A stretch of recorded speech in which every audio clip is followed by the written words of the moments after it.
a ton of time and a ton of money at something, it's really hard to let go of it. And if you haven't done it in business, we all have a relationship in our past, stayed way too long. That was a trick your brain played on you. So by the time that they closed the second restaurant, it was an $800,000 loss. Ooh. I mean, that meant our entire home equity line gone. Right. It meant kids' college. I get just choked up just thinking about how terrifying it was. And so I found myself at the age of 41, like just feeling like a complete failure, and so did Chris. And to make it worse, not only had we lost all of our savings, but so many friends and family members had invested. And so there was this real tension between the truth of what was happening and what you had to do in public, because it was a public business. Shame, failure, embarrassment, and the liens started to hit the house. The phone started to ring, and it was nothing but collection calls. And I just remember feeling this tremendous shame. And at some point, I think we all hit that moment in life where things just are not going how you thought they would go. And what's amazing about those moments is we all respond very differently. Things don't go as we assume. Or better, how do you explain when others are able to achieve things that seem to defy all of the assumptions? For example, why is Apple so innovative? Year after year after year after year, they're more innovative than all their competition. And yet they're just a computer company. They're just like everyone else. They have the same access to the same talent, the same agencies, the same consultants, the same media. Then why is it that they seem to have something different? Why is it that Martin Luther King led the civil rights movement? He wasn't the only man who suffered in a pre-civil rights America, and he certainly wasn't the only great orator of the day. Why him? And why is it that the Wright brothers were able to figure out controlled powered manned flight when there were certainly other teams who were better qualified, better funded, and they didn't achieve powered manned flight, and the Wright brothers beat them to it? There's something else at play here. About 3.5 years ago, I made a discovery. And this discovery profoundly changed my view on how I thought the world worked, and it even profoundly changed the way in which I operate in it. As it turns out, there's a pattern. As it turns out, all the great and inspiring leaders and organizations in the world, whether it's Apple or Martin Luther King or the Wright brothers, they all think, act, and communicate the exact same way, and it's the complete opposite to everyone else. All I did was codify it. And it's probably the world's simplest idea. I call it the golden circle.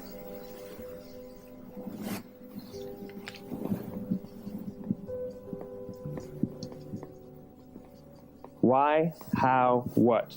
This little idea explains why some organizations and some leaders are able to inspire where others aren't. Let me define the terms really quickly.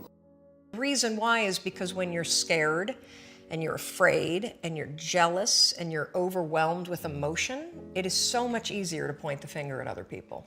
That's a decision, by the way. Sure. One you may not be aware that you're making, but you're still making it.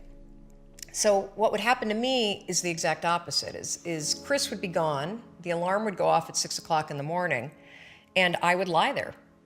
And I would think about the lien on the house, and I would think about the bankruptcy that we were facing, and I would think about how much we had fought the night before, and I would think about the fact that I was unemployed, and I would hit the snooze button. I mean, why would you get up when your life is like that? Why would you? I mean, I needed confidence, I needed courage. I was so tapped out. Every single person, every single organization on the planet knows what they do 100%. Some know how they do it, whether you call it your differentiating value proposition or your proprietary process or your USP. But very, very few people or organizations know why they do what they do. And by why, I don't mean to make a profit. That's a result. It's always a result. By why, I mean what's your purpose? What's your cause? What's your belief? Why does your organization exist? Why do you get out of bed in the morning? And why should anyone care? Well, as a result, the way we think, the way we act, the way we communicate is from the outside in. It's obvious. We go from the clearest thing to the fuzziest thing. But the inspired leaders and the inspired organizations, regardless of their size, regardless of their industry, all think, act, and communicate from the inside out. Let me give you an example.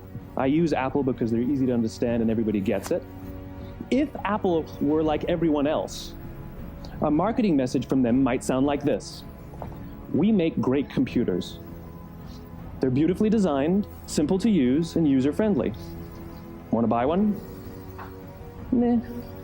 And that's how most of us communicate. That's how most marketing is done, that's how most sales is done, and that's how most of us communicate interpersonally. We say what we do, we say how we're different or how we better, and we expect some sort of behavior, a purchase, a vote, something like that. People all the time, and I really believe this, that as the I exist to show people what's possible. I really do. That's how it's like, go for it, try it. Because another thing, I am no different than anyone else out there. I am not here to say I have a superpower and it was all this. It was just, try it, go. Let's see what happens. Yeah. And all of a sudden, when you get rid of judgment, now you can be creative. But any bit of judgment kills creativity. Anytime you start to go, well, maybe I shouldn't. It's funny because you look at a lip sync or you look at any kind of dancing or anything like that. As soon as people see you being inhibited, you're done. You're like, oh, well, they're like, oh, this guy, what is this? But all they want is for you to give all you got. Just put it out there. And then everybody's with you. And let me tell you, Terry Crews is going to give you 150% no matter what. And I learned that's my whole career. Here's how Apple actually communicates. Everything we do, we believe in challenging the status quo. We believe in thinking differently. The way we challenge the status quo is by making our products beautifully designed, simple to use, and user-friendly. We just happen to make great computers. Want to buy one? Totally different, right? You're ready to buy a computer from me. All I did was reverse the order of the information. What it proves to us is that people don't buy what you do, people buy why you do it. People don't buy what you do, they buy why you do it. This explains why every single person in this room is perfectly comfortable buying a computer from Apple. But we're also perfectly comfortable buying an MP3 player from Apple, or a phone from Apple, or a DVR from Apple. But as I said before, Apple's just a computer company. There's nothing that distinguishes them structurally from any of their competitors. Their competitors are all equally qualified to make all of these products. In fact, they tried. A few years ago, Gateway came out with flat screen TVs. They're eminently qualified to make flat screen TVs. They've been making flat screen monitors for years. Nobody bought one. And Dell came out with MP3 players and PDAs.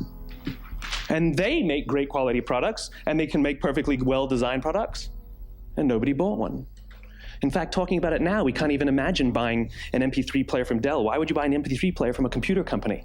But we do it every day. People don't buy what you do, they buy why you do it.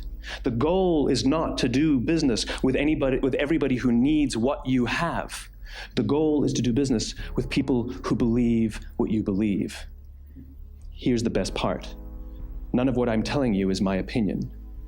It's all grounded in the tenets of biology, not psychology, biology.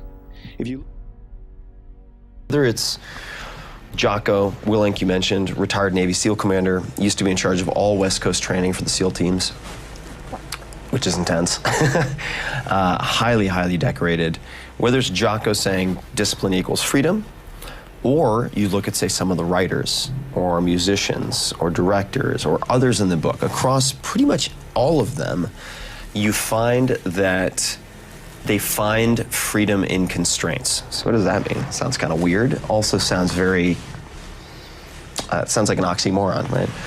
And what I mean by that is all of these people have routines. They have set recipes that they repeat on a daily and weekly basis so that they are not making a lot of extraneous decisions about mundane things. And they also recognize that we all have our lesser selves, our impulses. I love chocolate croissants. If I left my entire schedule to whim, I would just eat chocolate croissants all day long. I love them. They're incredible. And I still do have them once a week. I have my cheat day and I'm allowed to do what I want. So I let my monkey mind and my lesser self just go nuts. But these people all have typically, these are folks we might be inclined to think of as superheroes.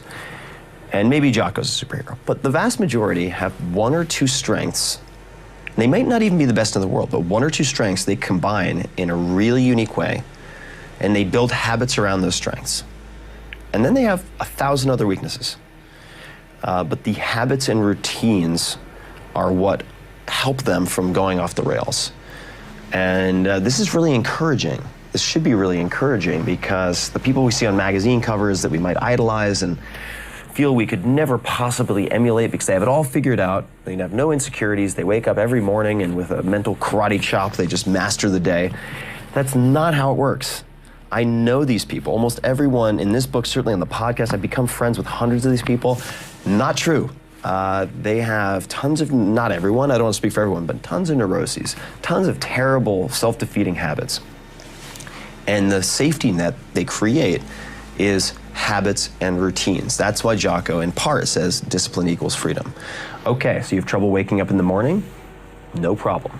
You want to stage, this is something Jocko does, takes his clothing, prepares, gets his sort of coffee ready to brew, clothing on the floor for the workout, right next to his bed, prepared the night before, so there are no decisions, there are no opportunities to make mistakes between him opening his eyes and Jocko working out. And you find this across everybody. If you look at a cross-section of the human brain, looking from the top down, what you see is the human brain is actually broken into three major components that correlate perfectly with the golden circle. Our newest brain, our Homo sapien brain, our neocortex, corresponds with the what level. The neocortex is responsible for all of our rational and analytical thought and language. The middle two sections make up our limbic brains, and our limbic brains are responsible for all of our feelings, like trust and loyalty. It's also responsible for all human behavior, all decision-making, and it has no capacity for language. In other words, when we communicate from the outside in, yes, people can understand vast amounts of complicated information like features and benefits and facts and figures. It just doesn't drive behavior. When we communicate from the inside out, we're talking directly to the part of the brain that controls behavior, and then we allow people to rationalize it with the tangible things we say and do. This is where gut decisions come from. You know, sometimes you can give somebody all the facts and your figures and they say, I know what all the facts and details say, but it just doesn't feel right. Why would we use that verb? It doesn't feel right, because the part of the brain that controls decision-making doesn't control language. And the best we can muster up is, I don't know, it just doesn't feel right. Or sometimes you say you're leading with your heart or you're leading with your soul. Well, I hate to break it to you, those aren't other body parts controlling your behavior. It's all happening here in your limbic brain, the part of the brain that controls decision-making and not language. But if you don't know why you do what you do, and people respond to why you do what you do, then how will you ever get people to vote for you or buy something from you, or more importantly, be loyal and want to be a part of what it is that you do? Again, the goal is not just to sell people who need what you have. The goal is to sell to people who believe what you believe. The goal is not just to hire people who need a job. It's to hire people who believe what you believe. I always say that, you know, there's if you hire people just because they can do a job, they'll work for your money. But if you hire people who believe what you believe, they work for you with blood and sweat and tears. And, you know, in the scheme of life, hitting the snooze button is not that big of a deal. But here's the thing about life. None of us wake up and say, today is the day I destroy my life. What we do is we kind of check out because it feels overwhelming. Or we check out because we're afraid. Or we check out because we start listening to self-doubt, and then we make these teeny tiny decisions all day long, and we don't even realize it.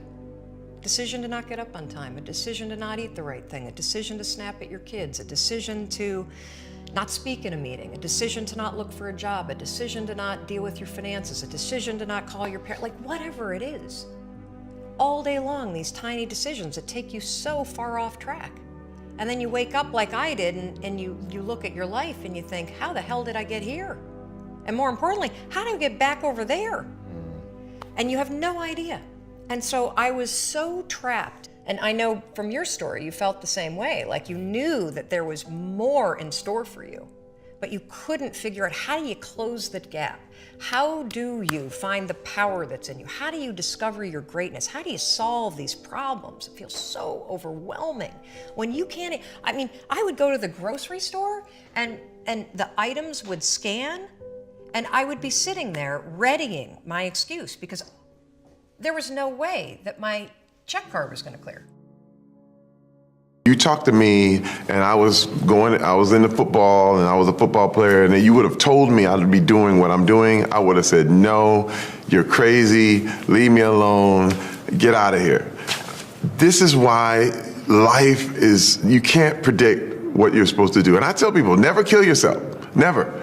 Because you don't know what your future is. You just don't. And that's the thing. It's like, for me, I never would have thought I would be doing this, but I decided to try things. I just decided that I didn't have to do what everyone else said I needed to do. It's like, you know, when you're a football player, everyone tells you this would be the best route to do after you're done. Well, I decided to go another way. And people thought I would fail. I remember when I moved to LA and everybody said, what are you doing? You know, you're an old football player. That's not, no, they don't care. And I was hard. I was actually doing security for a little while. And, you know, we went broke for a little while.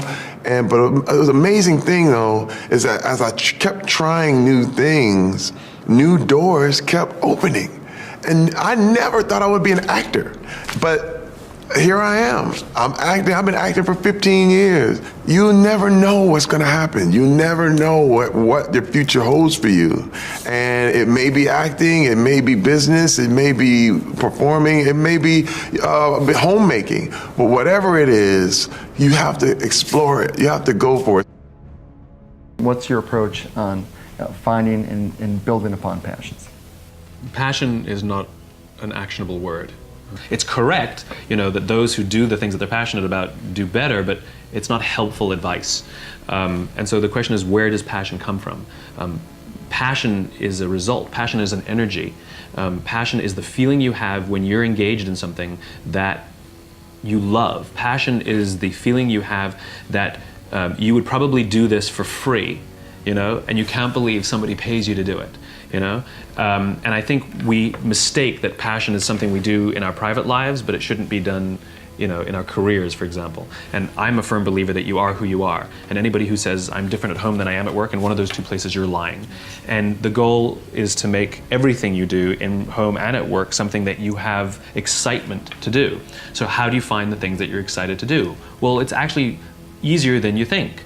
What are the things that you love to do? What are the things that you would do for free? You know, how can you recreate that feeling and be paid for it? So what are the things that I do on the weekend, right? I love, I'm very involved in the art world. I love to go to museums and galleries, but I love to go see dance and performances because I want to see how others are interpreting the world. So that inspires me. New ideas, new thoughts, new ways of looking at the world are things that interest me privately, and I seek it out and pay money for it, right? So does that mean I have to have a career in the arts? No, it means I have to have a career where new ideas are explored, where people are experimenting and trying things out, and I have to explore new ideas and try things out, and I'm just as excited to go to work every day as I am to, you know, go do something on a Saturday night.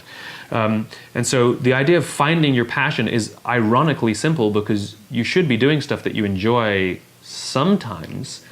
What is the stuff that you enjoy, and then what is the stuff that you love? Who are the people that you love, and what do they all have in common?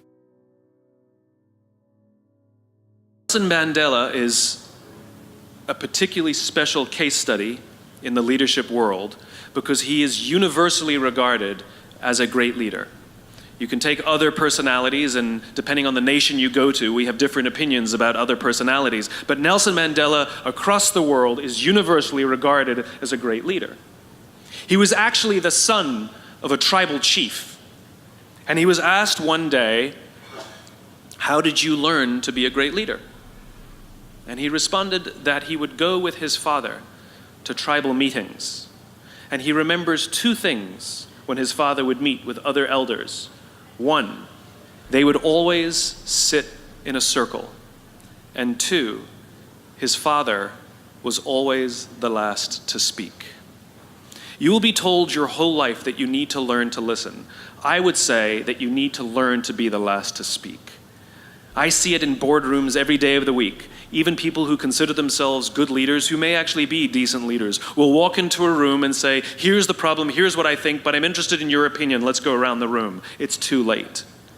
The skill to hold your opinions to yourself until everyone has spoken does two things. One, it gives everybody else the feeling that they have been heard. It gives everyone else the ability to feel that they have contributed. And two, you get the benefit of hearing what everybody else has to think before you render your opinion.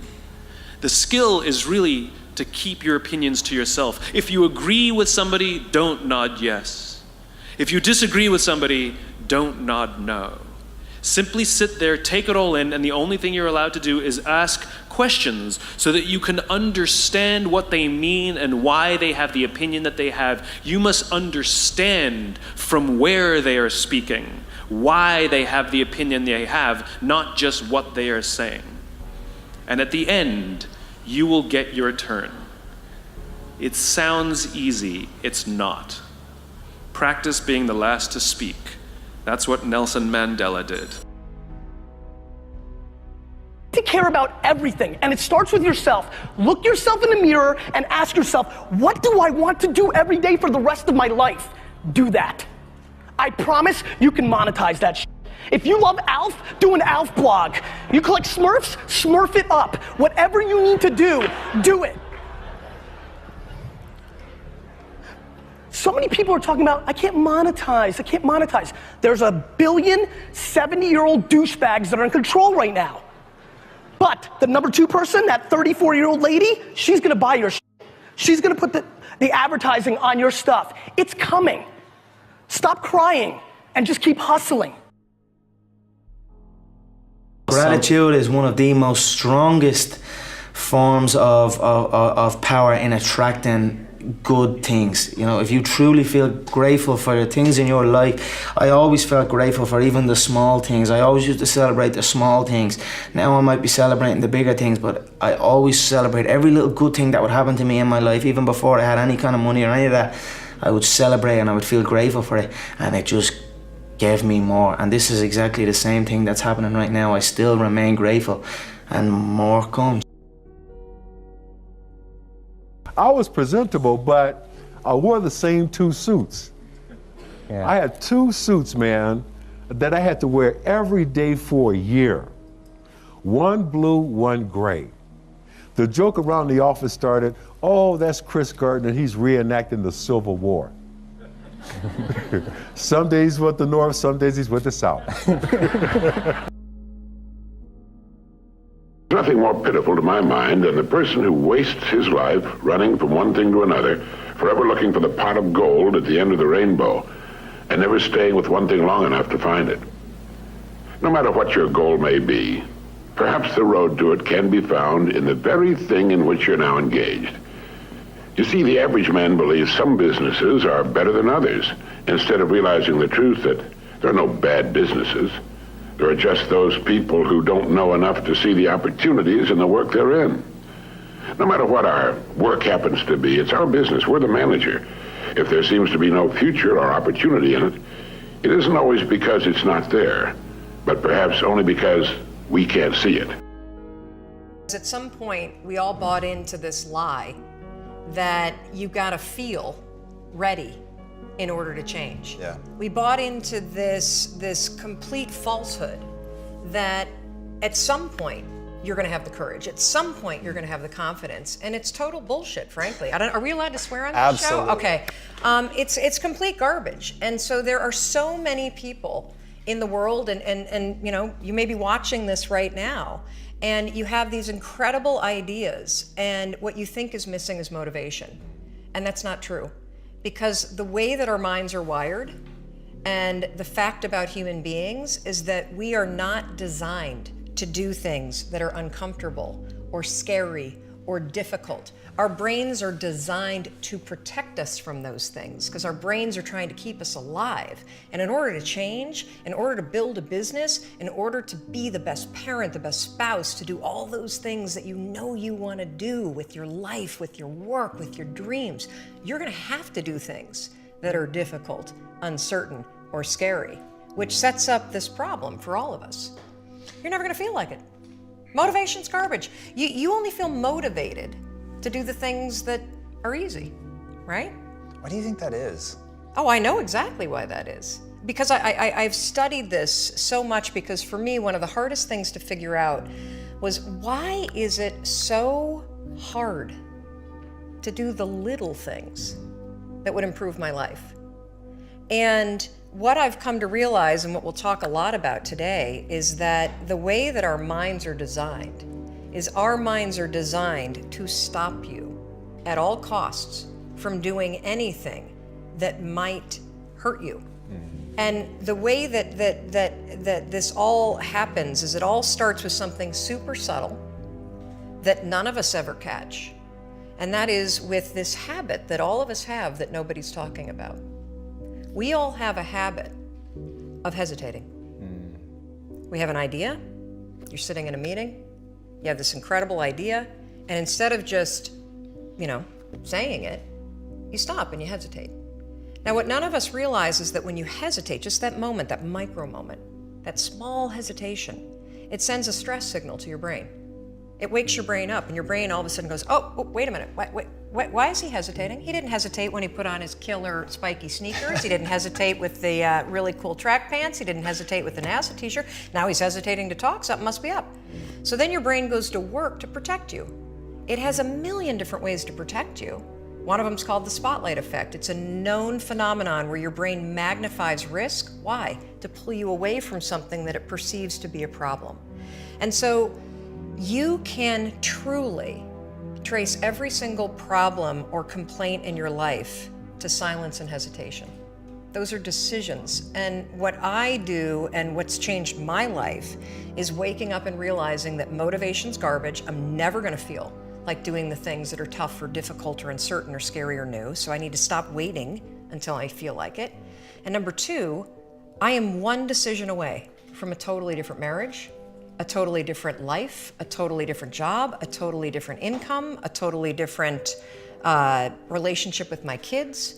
Not like one decision, I'm divorcing you in the marriage example, but one decision on, you could be having a conversation with your spouse and you feel your emotions rise up, and within a tiny window, those emotions can take over and can impact how your marriage goes. Or you can learn how to take control of that micro moment and make a decision to act in a way that actually shifts your marriage.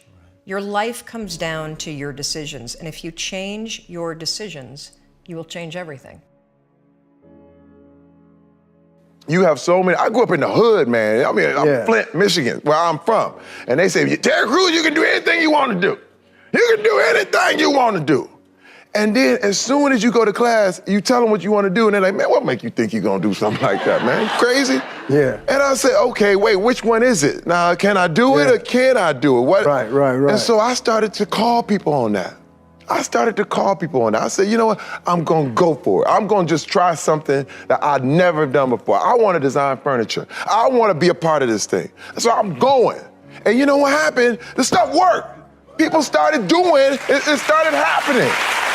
We took this furniture to Milan. We went in front of all the best people in the whole world, and it got accepted, and people were saying how great it was and how beautiful it was. And I said, man, don't never let anybody talk you out of something like that again. Never, man. Never! I'm a dreamer. Find a situation where you can be in the room with masters of a craft. And that could just be deal making. It could be joining a small company, say fewer than 50 people, where you simply get to observe one of the principles, negotiating, in an industry that you don't even care anything about, right? It could be waste management and you want to go into high tech, but if you sit in a room with someone who's an absolute pro at crafting deals, negotiating, getting past no, those skills and maybe those relationships start to snowball. All right, and this is what Scott Adams, the creator of Dilbert, would call systems thinking. So instead of being wedded to the outcome of a given job, you are accumulating skills and relationships that transcend that job. Okay, and if you choose your environments well, because as I've said before, and as people like Drew, the CEO of Dropbox, who's a friend, have said, you're the average of the 5 people you associate with most. Right, so if you take just a few years, have the patience, a few years to really develop core competencies that allow you to craft your own reality and life, negotiation, deal making, getting past no, etc., learning how to pitch, how to get someone's attention in 30 seconds so that you can then create the desire and ultimately ask for some type of action. Once you develop those, then you can really just create the map for the next decade and the next several decades. So that would be it. It would be learn before you earn, and it's never too late to do that. So I don't care if you're coming out of college, coming out of high school, 30, 40, whatever it is. Systems thinking, focus on the skills and relationships first, and then you can just create a blank check for how much money you want to make, if that is your goal. I want to talk about risk. As a guiding principle, life shrinks and life expands in direct proportion to your willingness to assume risk. Yeah, I've made some really stupid decisions in my career for my entire career. On a broad plane, they've all worked out. Every time I've quit my jobs, which I've done every time I've had a job, people that I trust most, the people that I love, all advised against it. My dad told me not to move to New York City because it was such a risk. And every time I took these bigger risks, the opportunity for a larger payout was always there. Life is like this super temporary, mega fragile thing. You only get like a nugget of time to really pursue the things you care about. And like I'm 30, and my rule is that the right time is always right now. To put a little meat on these bones, this new company that I don't really talk about, this new company is the biggest risk I've ever taken. I took 5 years of my life to build my advertising career, and I made like a lot of money. I've been doing really great. Look at my YouTube channel, go all the way back. The last branded content thing you'll see was in February of 2014.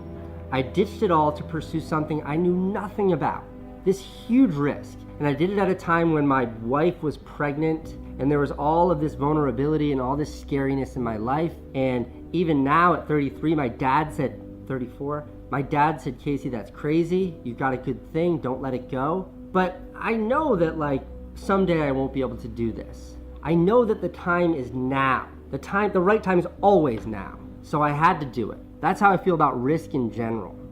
And that's what the struggle has always been for me, is like identifying risk, identifying fear, and then just smashing through it.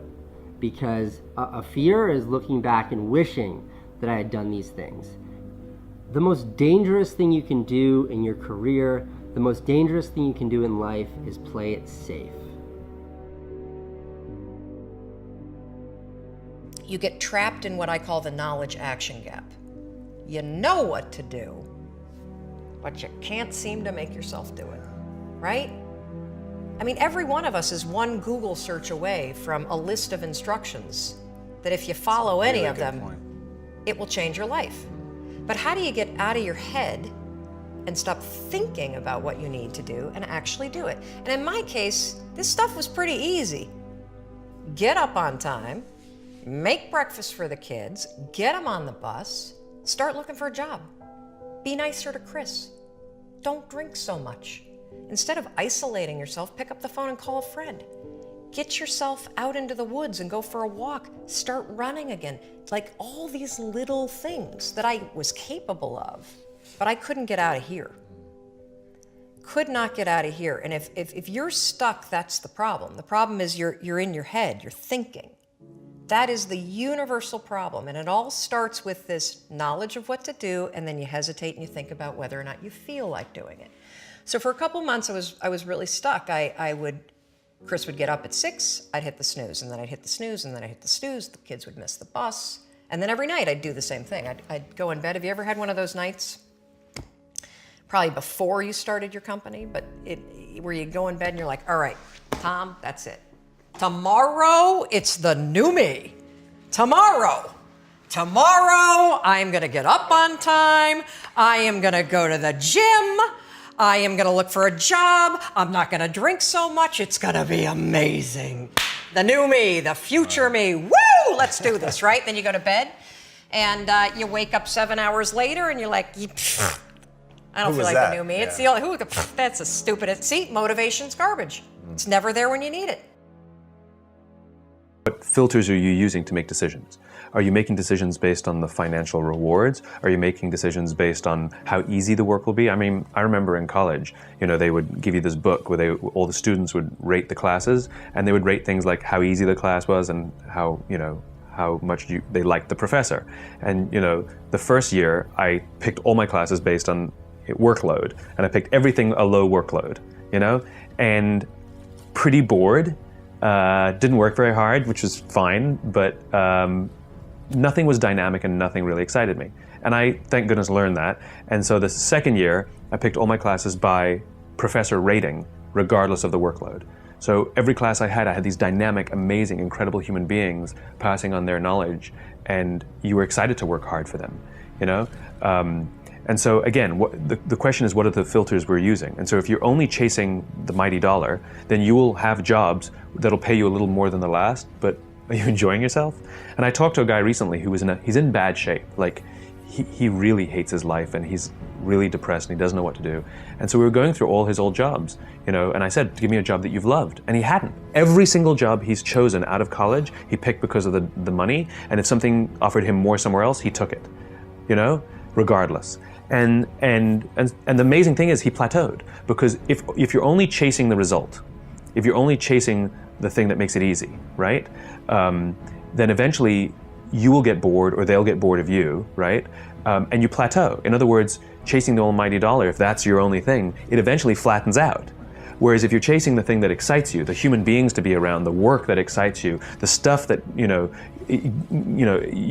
can get passionate about, the irony is you'll actually make way more, right? Because you're excited, and they appreciate your excitement, and they reward your excitement, and you're better at your work because you want to work harder and all of that stuff. You don't have to strain to work harder. So decision making is simply a matter of filters, And so I've made decisions in my life that I would rather be happy than right. I'd rather do good than get rich, and so the decisions I make put me in positions where when I leave any engagement, when I leave any meeting, I feel that I've contributed, right? Rare are the times anymore where you walk away going, just think of the money, just think of the money, think of the money, because it doesn't feel nice. And the experience I have, I don't enjoy traveling to them, and I don't enjoy traveling home. Where if I have an amazing experience, I am looking forward to getting there, and I'm excited when I leave. Yeah. So it's just decision making is just a matter of what filters you use.